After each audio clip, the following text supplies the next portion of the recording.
remember watching my mom at the stove making me supper. I think I would have been about 6 or 7.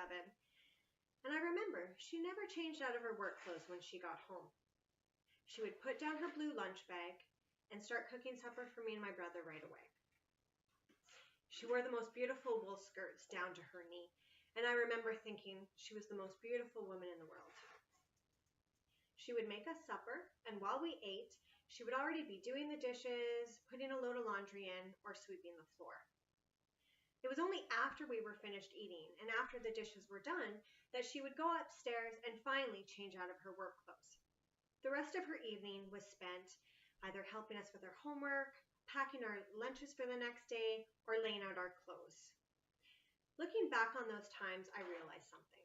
She did everything for us. She cooked, she cleaned, she did our laundry. The list goes on. I realized how much she did for us, and although she did ask for help, we should have helped more.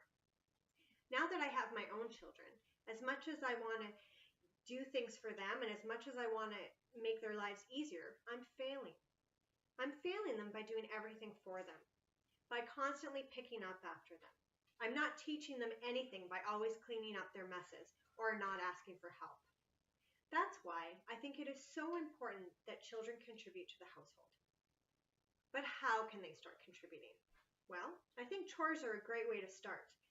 But why should children have chores? Kids should have chores for the following reasons. It's teaching them responsibility. Being responsible for a chore or task makes them feel important. I remember one of my first chores when I was younger was drying the dishes. We didn't have a dishwasher back then. Actually, we still don't have a dishwasher, but that's another story. My job was to help towel dry the dishes while my mom washed. This was a special time for us because I was not only helping my mom, we were spending time together, talking about this or that or anything. These moments made me feel close to her, and are moments I will always remember. Having chores as a child also confirms you're needed. You are an important part of the household, and you all work together as a team to keep the house clean and keep the family happy. Whether it is putting things away, vacuuming, doing the dishes, everyone has a role to play in keeping everything neat and organized. Chores also teach children to be independent. Being able to do things on your own as a child is very rewarding and builds confidence. It was about 5 years ago, and my daughter Stella was 4 at the time. We were down in the basement, and I was starting the daunting task of our weekly laundry. She came in and she asked me what I was doing, and she asked if she could help. Normally, I would have told her, "It's okay, you can go play." But this time I thought, what the heck? Let's humor her and let her help.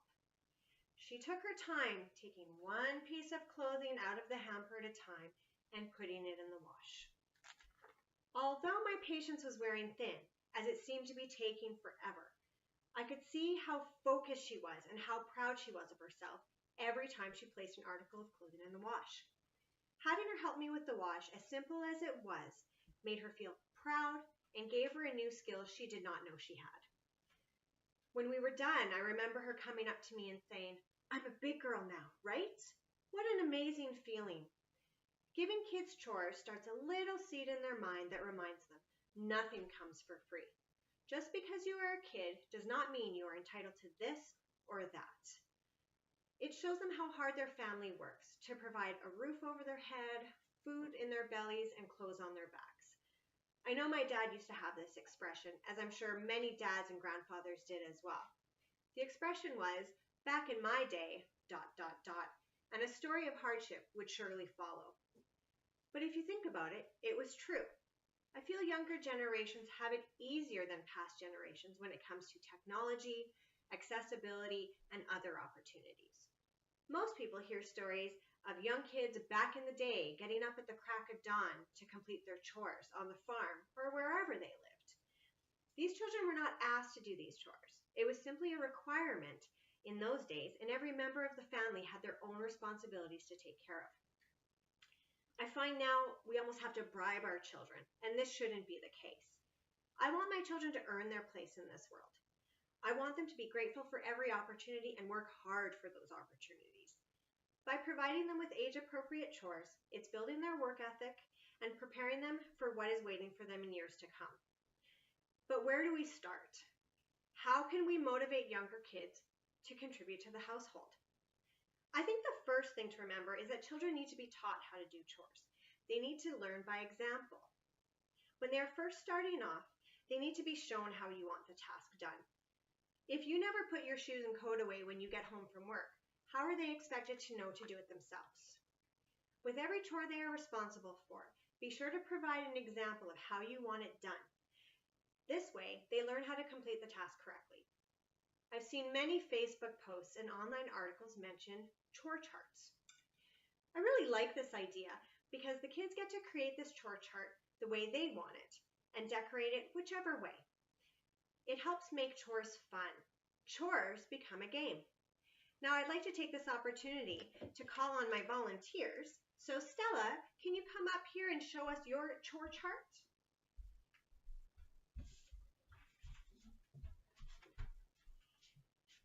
So here's Stella's chore chart, and she's decorated it the way she's wanting it. And she's got little stickers, and every time we have a chore, we put a sticker on the day of the week. So we've got the chores laid out, and then we also have the days of the week. Thank you, Stella.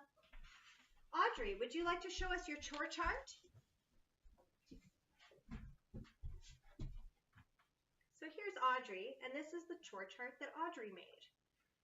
Thank you very much, Audrey.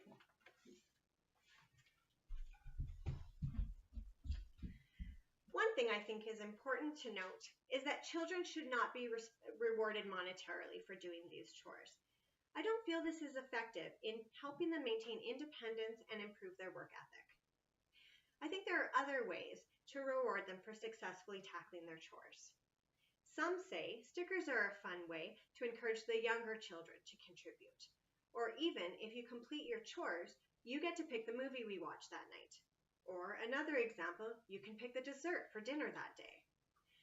Little things that encourage them can be beneficial in helping them to understand that the goal of chores is to contribute to the family household and be part of a team. So in saying this, I think that 1 or 2 chores is a great way to start for the younger children ages 3 to 4. And you can work your way up as they get older. I think chores should be done daily.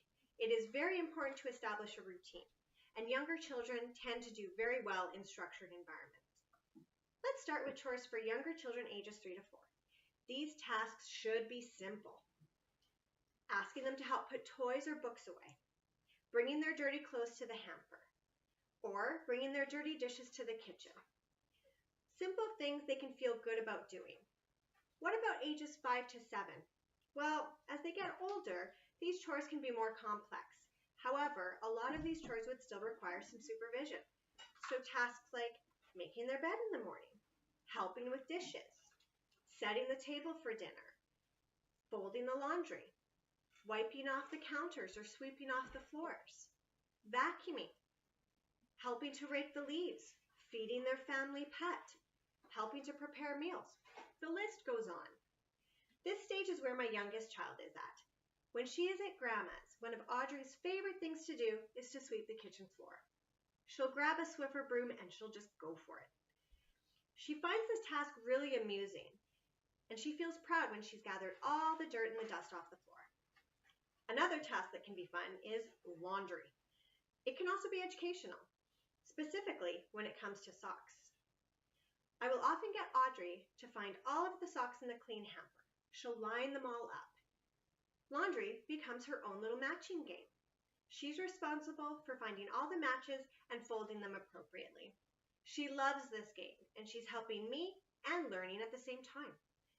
I also really like when my oldest daughter, Stella, wants to help me in the kitchen. 2 of her favorite ways of helping is when we make pancakes on the weekends and when I make mashed potatoes. Stella will grab a chair and mix the pancake batter. She will then pour the batter in the pan, and with my help, she'll flip it when it's time. And when I'm making mashed potatoes, her responsibility is cutting the potatoes. Of course, it would take less time if I just did the stuff myself, if I made the pancake batter, made the pancakes, and if I cut the potatoes myself. But this isn't teaching her anything. By doing this, I'm teaching her how to use the knife correctly, and I'm preparing her for these tasks when she's older and has to do them on her own. As we get to ages 7 to 10, the chores can be more complex.